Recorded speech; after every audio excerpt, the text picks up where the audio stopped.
বাংলাদেশের পলিটিক্সে আজকাল একটা ইন্টারেস্টিং ফিনোমেনা লক্ষ্য করা গেছে। সেটা হচ্ছে সাধারণ জনগণদের কোনো পছন্দের দল নেই। এই নির্বাচনে ভোট কাউন্ট তো হয়েছে অনেক বেশি, কিন্তু মানুষরা কি আসলে নিজের পছন্দের দলকে ক্ষমতায় আসার জন্য ভোট দিয়েছে? অধিকাংশ মানুষই কেন ভোট দিয়েছে? দুইটি দলের মধ্যে আসলে কোনটা একটু কম ইভিল হবে, কোনটা আসলে আমাদের ক্ষতি হবে কিন্তু একটু কম হবে, সেটা ছিল সাধারণ মানুষের আসল বিচার। কিন্তু এই বিচারের মাধ্যমে কি আসলে কোনো দলকে ক্ষমতায় আনা যায়? মাত্র দুদিনের মাথায় লক্ষ্য করা গিয়েছে 200-র উপরে সংঘর্ষ, 3টি প্রাণহানি এবং তার মধ্যে একটি ছিল মাসুম একজন শিশু।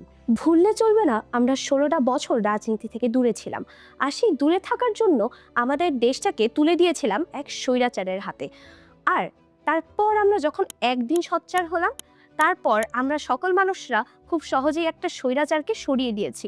যদিও বা এত সহজ ছিল না সেই যাত্রা, অনেক রক্ত, এই রক্ত আমরা আর দিতে চাই না। তাই এই গত 1 বছর যেমন আমরা ইন্টারিমকে চেক অ্যান্ড ব্যালেন্সে রেখেছিলাম, তেমন এই নতুন সরকারটাকেও আমাদের আসলে চোখে চোখেই রাখা লাগবে।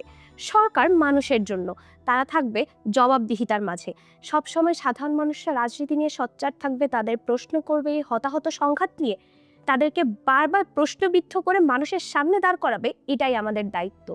এই নতুন সরকারও আমাদের আসলে জবাব দিতে বাধ্য, এটা সরকারের মাথায় রাখতে হবে, ভুললে চলবে না। শুধুমাত্র নতুন সরকার এসেছে বলে আমরা দায় সারা দিয়ে আমাদের কাজ ভুলে গিয়ে রাজনীতি থেকে দূরে চলে যাব না। আমাদের এই রাজনীতিতে নিজেদেরকে সোচ্চার থাকতে হবে এবং মনে রাখতে হবে, government is of the people, by the people and for the people.